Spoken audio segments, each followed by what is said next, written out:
आज जो हम चैप्टर स्टार्ट करने वाले हैं उस चैप्टर का नाम है प्रोबेबिलिटी, और कोशिश करेंगे कि इस चैप्टर को आज ही खत्म कर दिया जाए। ठीक है, जितने भी अलग अलग टाइप के आपसे क्वेश्चन पूछे जा सकते हैं प्रोबेबिलिटी में, वो सब कुछ ही मैं आपको आज की क्लास में खत्म कराने की कोशिश करूंगा। ठीक है, तो इसके अंदर अगर हम बात करें बेसिकली, तो आपके पास इस चैप्टर में टोटली 3 फॉर्मूले। कितने फॉर्मूले? 3। अब एक बात देखते हैं कि इस चैप्टर का कंसेप्ट क्या है, उसके बाद जितने भी क्वेश्चंस है आगे सॉल्व करने चलते हैं। ठीक है जी, अगर हम कंसेप्ट की बात करें तो हमारे पास जो चैप्टर है वो है प्रोबेबिलिटी। ठीक, अगर हम प्रोबेबिलिटी की बात करें यहाँ पे, मान लो अगर मैंने एक कॉइन को टॉस किया, ठीक है, अगर मैं कॉइन को टॉस कर रहा हूं तो आपके पास क्या देखने को मिलेगा? हेड और टेल। टोटल कितने आउटकम आ गए आपके पास?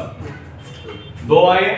अगर मैं आपको कहूं कि आपको हेड की प्रोबेबिलिटी बतानी है, अगर आपको हेड की प्रोबेबिलिटी बतानी तो हेड कितना है? 1, और टोटल कितना था? 2।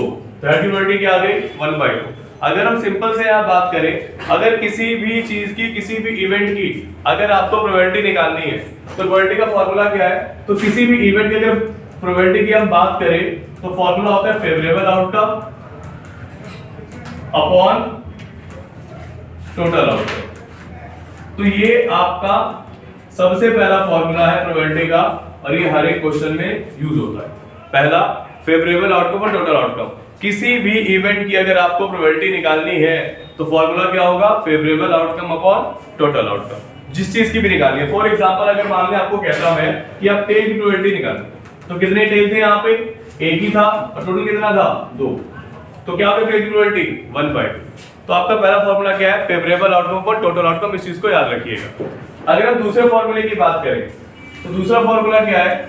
दूसरा फॉर्मूला आपका ये है कि किसी भी इवेंट की जो प्रोबेबिलिटी निकलेगी उसका रेंज क्या होगा? या तो उसकी प्रोबेबिलिटी 0 होगी, 0 के बराबर होगी, या फिर 0 से बड़ी होगी, या फिर 1 से छोटी या 1 के बराबर।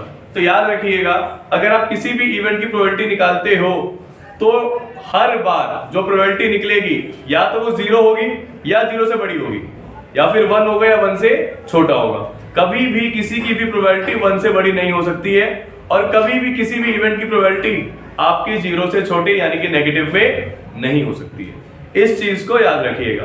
कभी कभी पेपर में इस पे एमसीक्यू पूछ लिया जाता है। ठीक है जी। और जो तीसरा फॉर्मूला है हमारा आखिरी है, वो क्या है? वो ये है कि मान लो किसी के होने की प्रोबेबिलिटी अगर P ऑफ E है, और उसके अगर नहीं होने की प्रोबेबिलिटी अगर आपका P ऑफ नॉट E, तो ये जो E पे जो बार है इसे हम क्या कहते हैं? E पे जो बार है इसे हम कहते हैं नॉट E। क्या कहते हैं? नॉट E, मतलब कि उसके ना होने की प्रोबेबिलिटी। तो किसी के होने की प्रोबेबिलिटी और उसके नहीं होने की प्रोबेबिलिटी, दोनों का सम हमेशा किसके बराबर होगा? 1 के बराबर होगा। किसके बराबर होगा? 1 के बराबर। तो टोटली आपके पास यहाँ पे ये 3 फॉर्मूले। पहला, किसी के भी इवेंट के होने की प्रोबेबिलिटी क्या है? Favourable outcome upon total outcome. और उसके दूसरा कि किसी भी इवेंट की जो प्रोबेबिलिटी आएगी वो 0 से बड़ी या उसके बराबर, 1 से छोटी या उसके बराबर होगी। और तीसरा, किसी के होने की प्रोबेबिलिटी और उसके नहीं होने की प्रोबेबिलिटी, दोनों का सम कितना होगा? 1 होगा। अब बिना टाइम वेस्ट किए हुए जितने भी क्वेश्चन है आज की क्लास हमारे पास 25, मैं पूरी यही कोशिश करूंगा कि 25 क्वेश्चन जो है वो अब तक जितने भी एग्जाम में पूछे गए हैं और जितने भी टाइप के पूछे गए हैं वो आपके साथ में आज डिस्कस करूं, ताकि इसके बाद अगर आप कोई भी सैम्पल पेपर सॉल्व करने की कोशिश करेंगे, चाहे वो बोर्ड का करो चाहे प्रीवियस पेपर सॉल्व करने की कोशिश करो, आपको आना चाहिए। तो इस क्लास के बाद आपको दिक्कत नहीं आनी चाहिए प्रोबेबिलिटी में। ठीक है जी। अब देखिए, अगर हम बात करें यहाँ पे तो हमारा पहला क्वेश्चन क्या है? पहला क्वेश्चन ये आपको कह रहा है, which of the following cannot be the probability of an event? क्या कि किसी भी इवेंट की प्रोबेबिलिटी इसमें से कौन सी नहीं हो सकती है? किसी भी इवेंट की प्रोबेबिलिटी इसमें से कौन सी नहीं हो सकती है? आप लोग कोशिश करिएगा अपना आंसर पहले मेरे से पहले देने की।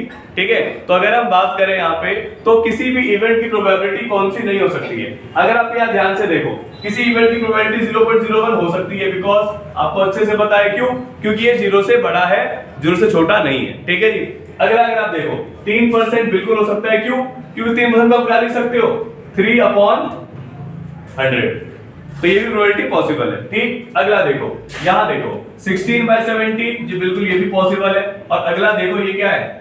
17/16। क्या ये पॉसिबल है क्या? नहीं। क्योंकि जब उसको डिवाइड करोगे तो आपके पास 1 पॉइंट समथिंग कुछ आएगा। और मैंने आपको अभी बताया था कि किसी भी इवेंट की प्रोबेबिलिटी 1 से बड़ी कभी नहीं हो सकती है। इसीलिए इसका करेक्ट आंसर क्या होगा? इसका करेक्ट आंसर होगा ऑप्शन नंबर डी। क्या करेक्ट आंसर होगा इसका? Option number D 17/16। क्यों? क्योंकि इसकी प्रोबेबिलिटी 1 से बड़ी है। और मैंने आपको अभी बताया था कि किसी की प्रोबेबिलिटी 1 से बड़ी नहीं होनी चाहिए, और ये इसने कहा था कि किस इवेंट की प्रोबेबिलिटी नहीं हो सकती है पॉसिबल, तो वो है ऑप्शन डी 17/16। क्लियर? तो चारों ऑप्शन पेपर अच्छे से देखने के बाद तभी आंसर दीजिएगा। अब अगर हम नेक्स्ट क्वेश्चन पर आए, नेक्स्ट क्वेश्चन आपको क्या कह रहा है, ध्यान से सुनना। नेक्स्ट क्वेश्चन की अगर हम बात करें तो नेक्स्ट क्वेश्चन आपको कह रहा है कि 2 फेयर कॉइन्स आर टॉस्ड, मतलब 2 कॉइन को आपने क्या किया है? टॉस किया है। अगर आपने 2 कॉइन को टॉस किया है, अगर आपने 2 कॉइन को टॉस किया है तो क्या है, what is the probability of getting at most 1 head. अब सुनो, बच्चे गलती करते हैं यहाँ पे एट मोस्ट और एट लीस्ट और एग्जैक्टली में। इसका क्वेश्चन मैंने अलग से भी पीछे दे रखा है, बट एक बार आप यहां समझने की कोशिश करो। उसने कहा है अगर आपने 2 कॉइन को साथ में टॉस किया है, एक चीज हमेशा याद रखना, अगर आप 2 कॉइन को साथ में टॉस कर रहे हो तो जो टोटल आउटकम बनेंगे कितने बनेंगे? 4। कितने बनेंगे? 4। फॉर्मूला ये होता है, ध्यान से सुनना। अगर हम बात करें टॉसिंग अ कॉइन की, अगर हम कॉइन को टॉस करते हैं तो फॉर्मूला होता है 2 की पावर n।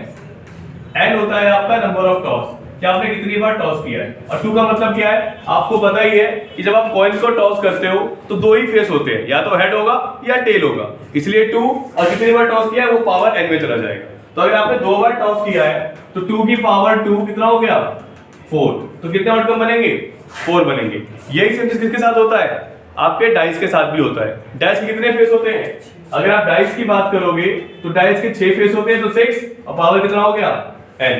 अगर एक बार टॉस करते हो 6 की पावर 1 6, 6 केस आपके पास आते हैं। और अगर 2 बार टॉस करते हो डाई को तो कितना क्या सर्कल स्पेस आता है आपके पास? 6 की पावर 2 दैट इज 36। अब वापस से क्वेश्चन पर आते हैं। तो क्वेश्चन आपको ये कह रहा है कि अगर आप एक कॉइन को 2 बार टॉस करते हो तो कितने आउटकम आएंगे आपके पास? 4 आएंगे। कितने आएंगे? 4। अब वो 4 कौन कौन से होंगे? हो सकता है पहली बारी में आपके पास हेड आया हो, तो हो सकता है दूसरे में पास क्या आ जाए? हेड ही आ जाए। पहली बारी में हेड आया हो, दूसरी बारी में क्या आ गया हो? टेल आ गया हो। तभी पहली बारी में टेल आया हो, दूसरी बारी में भी क्या आ जाए? टेल आ जाए। पहली बारी टेल, दूसरी बारी क्या आ जाए? हेड। तो टोटल आपके पास अगर आप एक कॉइन को 2 बार टॉस करोगे तो ये 4 सर्कल स्पेस आएंगे, head head, head tail, tail tail और टेल हेड। अब वो आपसे क्या कह रहा है? गेटिंग एट मोस्ट 1 हेड, मतलब एट मोस्ट का मतलब होता है बेटा ज्यादा से ज्यादा। एट मोस्ट का मतलब क्या होता है? ज्यादा से ज्यादा। तो ज्यादा से ज्यादा आपके पास एक ही हेड आना चाहिए, उससे कम आ जाए तो कोई दिक्कत नहीं है। ठीक है जी, याद रखना क्या कह रहा है? Probability of eight most 1 head. इसका मतलब क्या है कि आपके पास ज्यादा से ज्यादा कितने हेड होने चाहिए? एक हो जाए, उससे कम जितने भी आ जाए कोई दिक्कत नहीं है। तो मुझे एक बात बताओ, एक हेड कहां देखने को मिल रहा है? एक हेड आपको देखने को मिल रहा है, ये रहा। एक हेड कहां देखने को मिल रहा है? ये रहा। और एक से कम भी आ जाए तो कोई दिक्कत नहीं है, तो इसमें एक भी हेड नहीं है, ये भी आपका आ जाएगा। उसने कहा है ज्यादा से ज्यादा एक ही होना चाहिए, उससे कम हो जाए तो भी कोई दिक्कत नहीं है, लेकिन एक से ज्यादा नहीं होना चाहिए। और ये वाला क्या है? ये वाला एक से ज्यादा से हम इसको नहीं ले सकते। तो क्या आ गया हमारा? प्रोबेबिलिटीज क्या आ गई? कितने फेवर आउटकम हो गए? 1 2 3, और टोटल कितने थे? 4। तो क्या आंसर आ गया? 3/4। कौन सा ऑप्शन है इसमें? Option number A is your right answer. मैं फिर बता रहा हूं, आप अगर फंसोगे एट मोस्ट, एट लीस्ट और एग्जैक्टली में, तो इसलिए क्वेश्चन को ध्यान से समझना कि एट लीस्ट बोला है, एट मोस्ट बोला है या एग्जैक्टली बोला है। आगे इसको भी करेंगे अच्छे से। देखो जी, अब अगर हम नेक्स्ट क्वेश्चन पर आए, नेक्स्ट क्वेश्चन को ध्यान से समझना क्या है। नेक्स्ट क्वेश्चन आपको कह रहा है the probability of passing a certain test is x/24। मतलब कह रहा है कि एक टेस्ट हुआ है और उस टेस्ट को पास करने की जो प्रोबेबिलिटी है, तो ये मान लो इवेंट क्या है? Passing a test. टेस्ट को पास करने की प्रोबेबिलिटी कितनी दे रखी है आपको? x/24। टेस्ट को पास करने की क्या प्रोबेबिलिटी दे रखी है आपको? x/24। ठीक है जी। अब क्या कह रहा है? If the probability of not passing its test is 7/8। तो मतलब कि उस टेस्ट को पास ना करने की क्या प्रोबेबिलिटी दे रखी है आपको? 7/8। तो कह रहा है x की वैल्यू बताओ फिर क्या होगी। क्या कह रहा है? x की वैल्यू बताओ, then x is equals to, x की वैल्यू किसके बराबर होगी? एक बात बताओ। तो अभी मैंने आपको एक चीज कही थी, मुझे एक सिंपल से एक बात बताना, अगर टेस्ट को पास करने की ये प्रोबेबिलिटी है और टेस्ट को पास नहीं करने की अगर ये प्रोबेबिलिटी है। तो मैंने आपको क्या कहा था कि किसी के होने की प्रोबेबिलिटी प्लस उसके नहीं होने की प्रोबेबिलिटी किसके बराबर हो गया हमेशा से 1 के बराबर। ठीक है जी। पी ऑफ ई कितना दे रखा है आपको x/24, उसके नहीं होने की प्रोबेबिलिटी दे रखी है 7/8 इक्वल्स टू में 1। इसको वहां ले जाते हैं तो 1 - 7/8 कितना हो गया, ये 8 में से 7 गया 1/8। ठीक है, 8 के टेबल में एक बारी में 3 बारी में, तो x/3 इक्वल्स टू 1।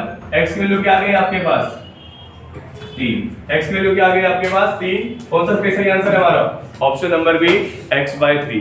कभी कभी थोड़ा कॉम्प्लिकेट करने के लिए आपको प्रोबेबिलिटी x के टर्म्स में दे देता है, तो घबराना नहीं है। जो आपने फॉर्मूला पढ़ा है favourable outcome upon total outcome और P of E plus P of not 1 के बराबर होता है, उस पे स्टिक रहो, अपने बेस से जुड़े रहो, आपका आंसर जरूर आएगा। ठीक है जी। अब हम मूव करते हैं नेक्स्ट क्वेश्चन पे। अगर हम नेक्स्ट क्वेश्चन की बात करें, देखो क्या कह रहा है, a fair die is thrown once, मतलब कि फेयर डाई का मतलब है जो डाई बिल्कुल सही, इसके कितने नंबर होते हैं डाई पे 6 फेस होते हैं 1 2 3 4 5 6, तो यही आपको देखने को मिलेंगे। तो कह रहे हैं अगर हम एक डाई को थ्रो करते हैं एक ही बार, the probability of getting a composite number less than 5। अब क्या कह रहा है कि अगर हमने एक डाई को थ्रो किया है तो आपके पास सैंपल स्पेस क्या बनेगा 1 2 3 4 5 और 6।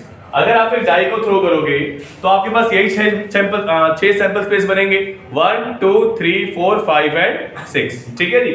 अब वो क्या कह रहा है कि आपको प्रोबेबिलिटी बतानी है। अब वो इवेंट क्या दे रखा है, कंपोजिट नंबर।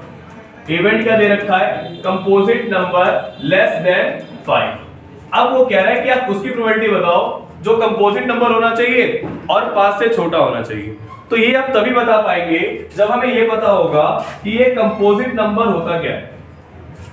तो अगर हम बात करें यहाँ पे तो कंपोजिट नंबर क्या है बच्चे, कंपोजिट नंबर वो होते हैं जो 2 से ज्यादा टेबलों में आते हैं। वो सारे नंबर जो 2 से ज्यादा टेबलों में आते हैं उसी को हम क्या कहते हैं, कंपोजिट नंबर कहते हैं। तो अगर हम यहाँ ध्यान से देखें तो क्या बोला 5 से छोटा, तो 5 से छोटा हमारे पास सिर्फ और सिर्फ एक ही कंपोजिट नंबर है, वो कौन है, वो है आपका ये 4। कौन है 4, क्यों, क्योंकि एक कंपोजिट नंबर नहीं है, सिर्फ अपने टेबल में आएगा। ठीक है, 2 आपका प्राइम नंबर है और 3 भी आपका क्या है, प्राइम नंबर है। तो बचा कौन इसमें 4, क्योंकि 4 किसके टेबल में आता है, 4 आपका एक ही टेबल में भी आता है, 4 आपका 2 के टेबल में भी आता है और 4 आपका 4 के टेबल में भी आता है। इसीलिए 5 से छोटा कंपोजिट नंबर कौन हो गया 4, सिर्फ एक ही नंबर आपको मिला। तो इस e की प्रोबेबिलिटी क्या आ जाएगी आपके पास, इस e की प्रोबेबिलिटी आ जाएगी आपके पास फेवरेट आउटकम कितना 1, टोटल नंबर कितने थे 6, क्या प्रोबेबिलिटी आ गई 1/6, ऑप्शन नंबर बी 1/6 आपका आंसर। तो जो भी आपसे डिमांड किया है पहले उस क्वेश्चन को समझिए और फिर आगे सॉल्व करने की कोशिश करिएगा। ठीक है जी। अब हम मूव करते हैं नेक्स्ट क्वेश्चन पे। अगर अपने नेक्स्ट क्वेश्चन की बात करें, वो क्या कह रहा है, इन टॉसिंग अ डाई, अगर फिर से मैं एक डाई को क्या कर रहा हूं, टॉस कर रहा हूं, the probability of getting an even number और अ नंबर लेस देन 4।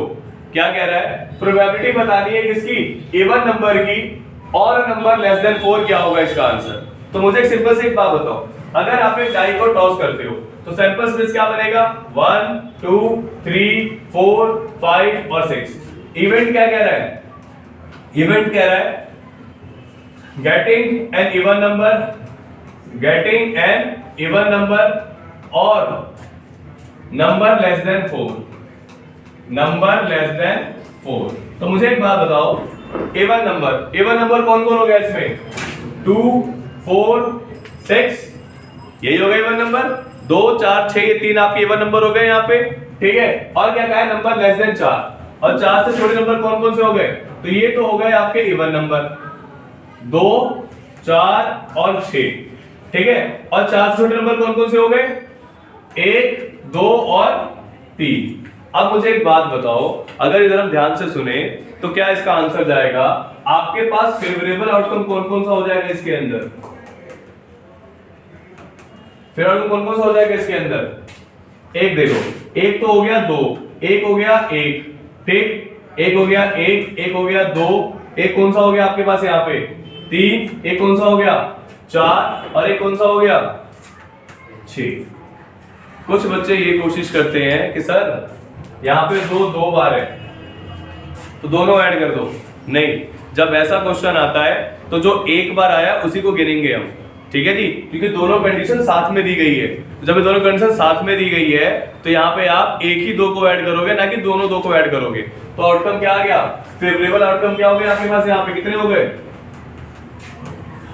5, और टोटल कितने थे आपके पास 6। तो ऑप्शन क्या है 5/6, और कुछ बच्चे 3 और 3 6 करके एक और ऑप्शन टिक करके आते, और ये क्या हो जाता गलत। तो इसलिए क्वेश्चन को लैंग्वेज का यहाँ पे आपको समझना है।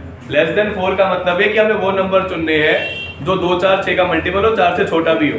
तो 2 हम इसमें हमारा 2 जो है वो 2 बार आ रहा है, तो उसको हम काउंट एक ही बार करेंगे। तो आंसर क्या होगा 5/6, ठीक है जी। अब हम मूव करते हैं नेक्स्ट क्वेश्चन पे। अगर हम नेक्स्ट क्वेश्चन की बात करें, यहाँ पे क्या कह रहा है, the probability of getting a bed egg in a lot of 400 is 0.035।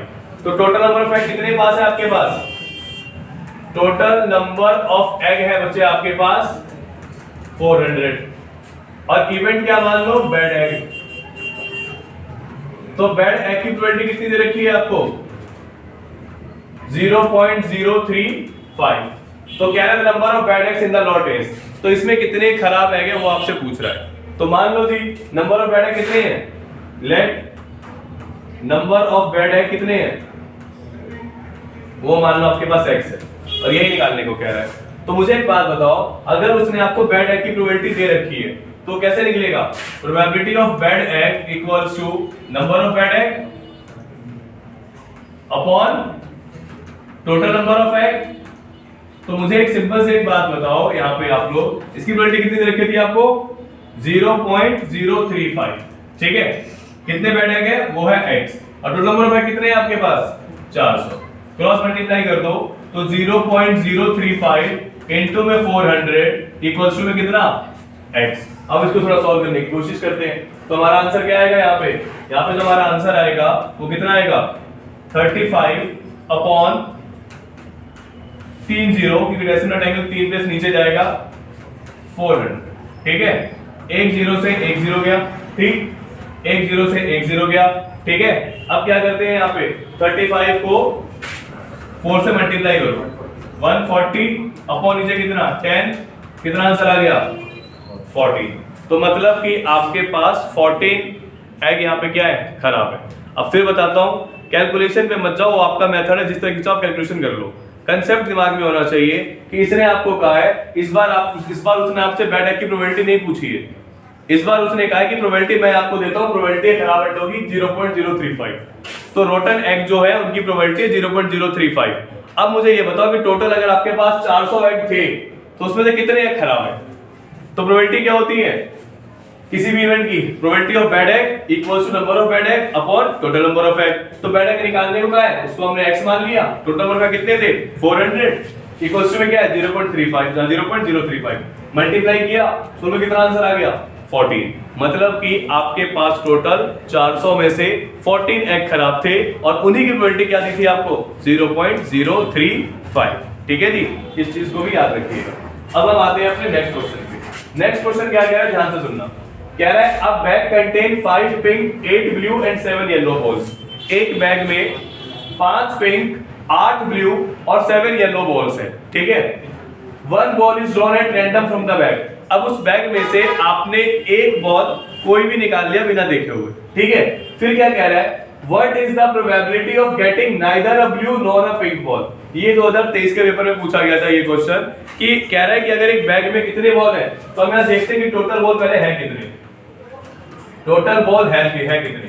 तो 5 पिंक बॉल है, तो 5 पिंक बॉल हो गए, 8 ब्लू बॉल हो गए और 7 येलो बॉल हो गए। तो टोटल बॉल कितने हो गए 8 5 13 13 7 20।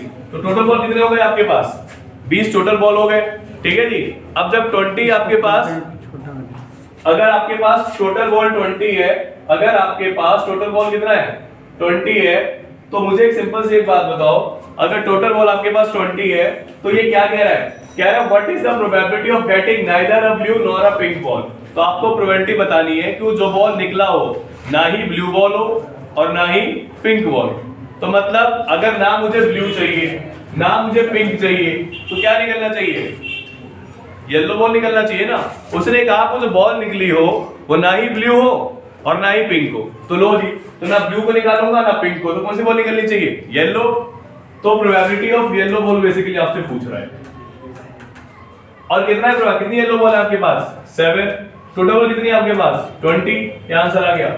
Option C 7/20। तो लैंग्वेज को थोड़ा समझिए और फिर क्वेश्चन को करेंगे, ठीक है जी। क्लियर? उसने आपसे साफ साफ कहा है ना ही उसको ब्लू बॉल चाहिए ना ही उसको पिंक बॉल चाहिए।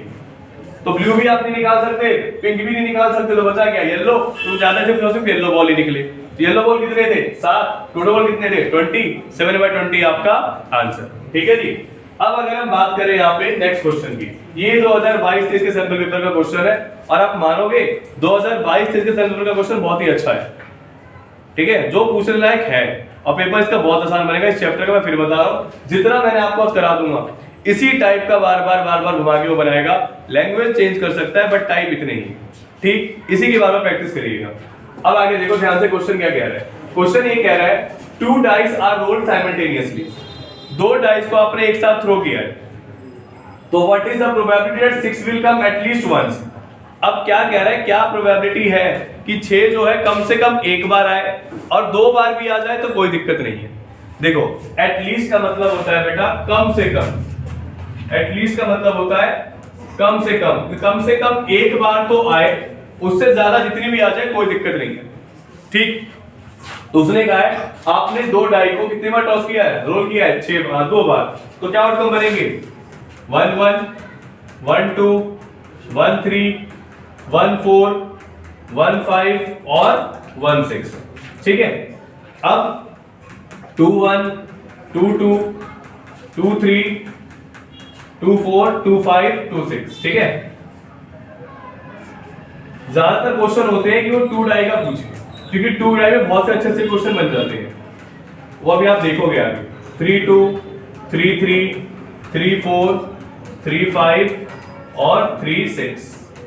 Next 4-1, 4-2, 4-3, 4-4, 4-5, 4-6। Next one is 5-1, 5-2, 5-3, 5-4, 5-5 and 5-6। और लास्ट हमारी टेबल बनेगी, ये किसकी बनेगी? 6 के, ये हो सकता है पहली बारी में 6 आ गया हो, तो ये हो गया हमारा यहाँ पे 6-1, 6-2, 6-3, 6-4, 6-5 और 6-6, ठीक है जी। ये आपके पास टोटल 36 सैंपल स्पेस बनेंगे, क्योंकि मैंने आपको अभी बताया था कि अगर आप डाई को 2 बार टॉस करते हो तो 6 की पावर 2 दैट इज 36। अब वो आपसे क्या कह रहा है? प्रोबेबिलिटी आपको ये कह रहा था कि आप बताओ क्या प्रोबेबिलिटी होगा 6 will come at least once. 6 will come at least once मतलब 6 जो है कम से कम एक बार तो आया हो, 2 बार भी आ जाए तो कोई दिक्कत नहीं है, ठीक है जी। 6 कम से कम एक बार तो आया हो, 2 बार भी आ जाए तो कोई दिक्कत नहीं है। तो मुझे एक सिंपल से एक बात बताओ, थोड़ा ध्यान से देखना, मुझे ध्यान से समझ के बताना। 6 एक बार आया हो, अब देखो यहाँ 6 आपको एक बार दिख रहा है, 6 सिर्फ हमारे एक बार आया हो, यहाँ भी आपको एक बार 6 दिख रहा है, यहाँ भी दिख रहा है, यहाँ भी और यहाँ देखो 1 2 3 4 5 6। तो यहाँ पे अगर आप देखोगे तो कितने आपके फेवरेट को बन गए? 1 2 3 4 5 6 7 8 9 10 11। तो कितने फेवरेबल आउटकम बन गए यहाँ पे आपके पास? 11। और टोटल कितने थे? 36। कौन सा सही ऑप्शन है यहाँ पे आपका? Option number C 11/36। तो कृपया करके जब भी ऐसा क्वेश्चन आए, या तो आप उसकी प्रैक्टिस करके याद ही कर लो कि कितने ऐसे आएंगे, माइंड में इमेज बना के रखो, या फिर अगर नहीं आता है तो फिर बनाओ 36 केस और फिर देखो क्या आपका आंसर है, ठीक है जी। तो इसका आंसर क्या आ गया? 11/36। अब अगर हम मूव करें नेक्स्ट क्वेश्चन पे, तो नेक्स्ट क्वेश्चन क्या कह रहा है? In a single throw of 2 die. अब आपने एक ही डाई को एक ही साथ में 2 डाई थ्रो किए, ठीक है। The probability of getting 12 as a product of 2 number of 10 days. अब कह रहा है कि अगर आपने 2 डाई को एक साथ थ्रो किए तो प्रोडक्ट 12 आने के कितने चांसेस हैं? प्रोडक्ट 12 आने के कितने चांसेस है, मतलब कितने नंबर को मल्टीप्लाई करें कि हमें 12 मिलने को देखने को मिल रहा है। तो मुझे एक सिंपल से एक बात बताओ, यहाँ पे ध्यान से सोच समझ के देखना। इसने जो इवेंट आपको दिया है वो इवेंट क्या दिया है, इवेंट आपको दिया है कि जो आपके पास फेवरेट आउटकम है वो क्या होना चाहिए, product of two number is 12, product of two number is 12। तो इसकी प्रोबेबिलिटी निकाल रहा है कि जो डाई आया हो उनका प्रोडक्ट क्या आना चाहिए, 12 आना चाहिए। अब मुझे एक बात बताओ, अभी हम इसका सैंपल स्पेस बनाया था, प्रोडक्ट कितना आना चाहिए, 12। अब मुझे सिंपल से एक बात बताना, यहां ध्यान से देखना, ये देखो यहाँ पे 12 चाहिए ना हमें, ये देखो सबसे पहले 4 into 3 12, उन दो नंबर का प्रोडक्ट क्या चाहिए आपको, 12 चाहिए, 4 into 3 12। अब मुझे एक बात बताओ, यहाँ पे ध्यान से देखना, 3 into 4 12। आगे देखो, अगर हमें ध्यान से देखें 6 into 2 12, और भी 2 आपको देखने को मिलेगा, 2 into 6 12, और भी देखने को मिल रहा है आपको 12, 2 6 3 4 4 3 और 6 2। तो कितने हो गए आपके पास, 1 2 3 4। तो कितने फेवरेट हो गए आपके पास यहाँ पे, 4। कितने हो गए, 4 फेवरेट आउटकम हो गए यहाँ पे आपके पास। तो क्या आंसर आ गया इसका, इसका आंसर आपके पास आ गया 4/36, कितना आ गया ये 1/9, ऑप्शन नंबर ए। तो डाई वाले पे बहुत से अलग अलग टाइप के क्वेश्चन बनते हैं, तो थोड़ा ध्यान से करना है इनको, जो भी आपसे डिमांड किया गया हो। अब अगर हम बात करें यहाँ पे नेक्स्ट क्वेश्चन की, नेक्स्ट क्वेश्चन क्या है हमारे पास, क्या है, अ कार्ड इज ड्रॉन। हाँ, अब कार्ड वाले की बात करें तो कार्ड में देखो क्या है, एक बार ध्यान से समझ लो। कार्ड की अगर हम बात करें, टोटल हमारे पास 52 कार्ड्स होते हैं, ठीक। उस 52 को हम दो हिस्सों में बांटते हैं, 26 26। ये 26 कार्ड होते हैं रेड कलर के, और ये 26 कार्ड होते हैं ब्लैक कलर के।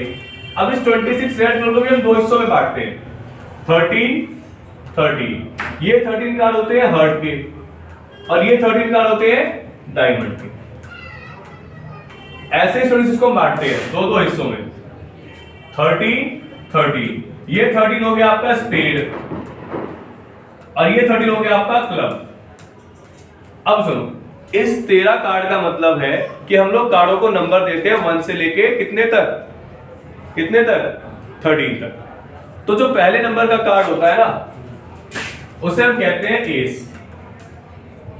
2 से लेके 10 तक आपके पास नंबर वाले कार्ड होंगे, 2 से लेके 10 तक आपके पास नंबर वाले कार्ड होंगे, जिन पे नंबर लिखा होगा 2 3 4 5 6 7 8 9 10 तक आपका नंबर लिखा होगा। 11वां जो कार्ड होता है उसे हम कहते हैं जैक, 11वें नंबर के कार्ड को। 12वें नंबर के कार्ड को कहते हैं क्वीन, और 13वें नंबर का क्या कहते हैं हम लोग, किंग। अब ध्यान से सुनना, ये जो जैक, क्वीन और किंग है, इनके कार्ड पे इनकी इमेज बनी होती है, तो इसलिए इसे हम क्या कहते हैं, इसे हम लोग कहते हैं फेस कार्ड। क्या कहते हैं इसे हम लोग, फेस कार्ड। यही सेम प्रोसेस स्पेड के साथ भी होगा, तो इसके भी क्या होंगे, 3 फेस कार्ड होंगे। ऐसे ही इसके भी क्या होंगे, 3 फेस कार्ड होंगे। ऐसे इसके भी क्या होंगे, 3 फेस कार्ड होंगे, ठीक।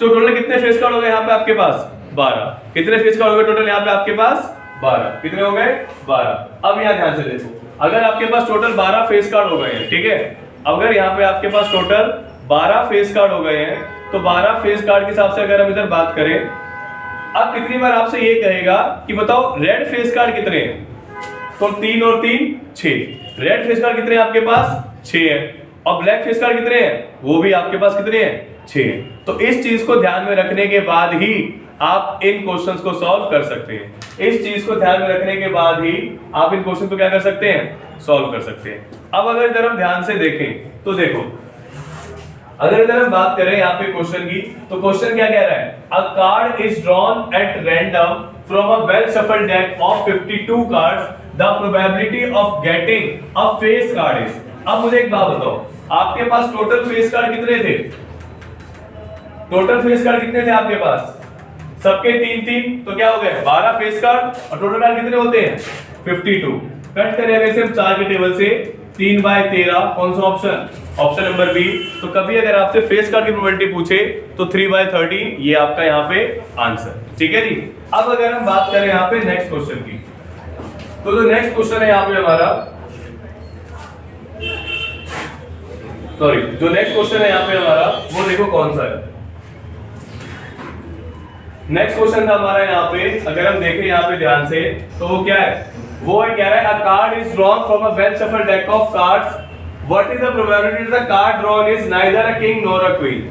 अब कह रहा है कि आपने अगर well shuffled deck of card निकाला है, ठीक है, तो क्या प्रोबेबिलिटी कि जो आपने कार्ड निकाला हो, क्या प्रोबेबिलिटी है कि जो आपने कार्ड निकाला हो वो कार्ड ना ही आपका किंग हो और ना ही आपका क्वीन हो। तो मुझे सिंपल से एक बात बता दो, कितने किंग होंगे हमारे पास, चारों का एक एक किंग होगा, तो किंग कितने हो गए, 4 किंग हो गए। ऐसे कितने क्वीन होंगे, 4 क्वीन होंगे। अब मुझे सिंपल से एक बात बताओ, उसने कहा है ना ही किंग होना चाहिए और ना ही क्वीन होना चाहिए, तो मतलब कि अगर टोटल 52 कार्ड्स हैं तो उसमें से ये 8 कार्ड आपको नहीं चाहिए, ना किंग वाला और ना क्वीन वाला, तो कितने हो गए ये 44। तो फेवरेट आउटकम आपके पास क्या हो गया, फेवरेबल आउटकम आपके पास हो गया 44। तो प्रोबेबिलिटी ऑफ इवेंट क्या हो जाएगा 44/52। अगर कट करूं इसे मैं 4 के टेबल से 11/13, कौन सा ऑप्शन है, ऑप्शन ए। तो इसको करने का क्वेश्चन का तरीका, एक तो ये हो गया 11/13, एक क्या है किंग और क्वीन के आने के क्या चांसेस है, तो किंग और क्वीन के क्या है 4 और 4 8, तो किंग और क्वीन के आने के क्या चांसेस है 8/52, ये है उनके आने के चांसेस 2/13।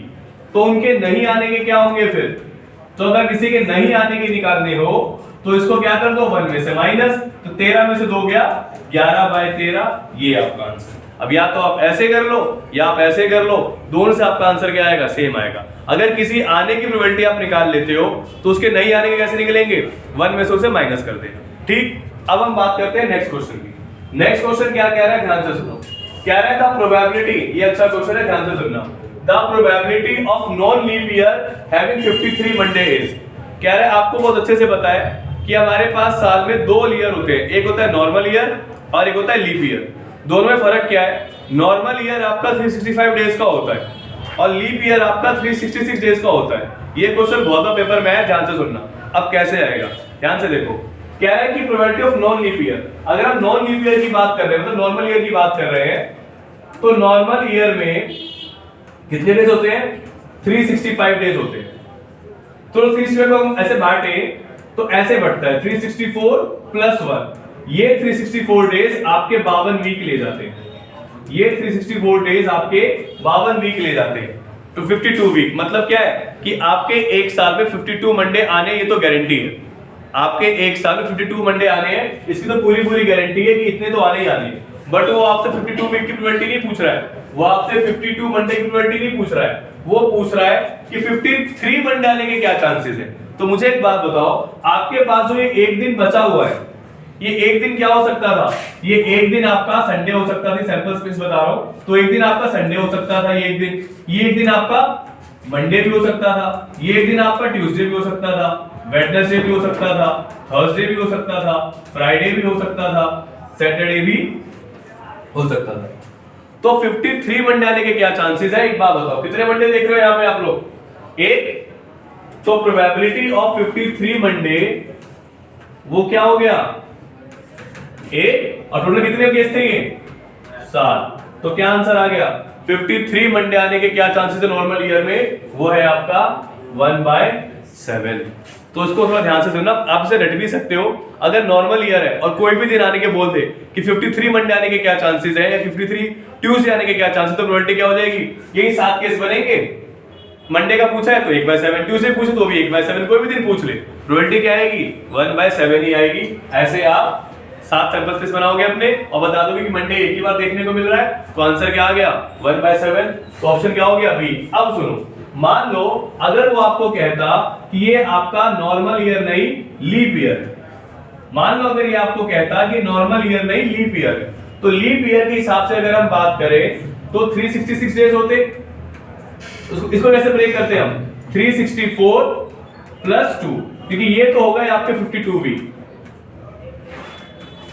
अब 2 दिन बचे, अब ये 2 दिन क्या हो सकते थे, तो ये 2 दिन आपके हो सकते थे ये 2 दिन आपके हो सकते थे Monday Tuesday, Tuesday Wednesday, Wednesday Thursday, Thursday, Friday, Friday, Saturday, Saturday, Sunday, Sunday, Monday. कितने केस हो गए ये? 1 2 3 4 5 6 7। अब अगर आपसे वो कहता कि 53 मंडे आने के क्या चांसेस है, तो अब मुझे एक बात बताओ, कितने मंडे दिख रहे हैं? एक और एक, 2 केस। तो 2 केस में आपको मंडे दिख रहे हैं, तो अगर लीप ईयर की प्रोबेबिलिटी पूछता कि उसमें कितने मंडे आएंगे, तो 53 मंडे के क्या चांसेस है? 2/7, क्योंकि आपको 2 केस मंडे देखने को मिल रहा है, या तो मंडे ट्यूसडे होता या फिर संडे मंडे होता। तो इसीलिए अगर लीप ईयर बोल दिया है और क्या कहता मंडे ट्यूसडे आने के क्या चांसेस है, तो आपका क्या आंसर होता? 2/7। तो 53 मंडे के क्या चांसेस है? 2/7। तो क्वेश्चन को ध्यान से देखना कि लीप ईयर बोला है या फिर नॉर्मल ईयर बोला है। ठीक।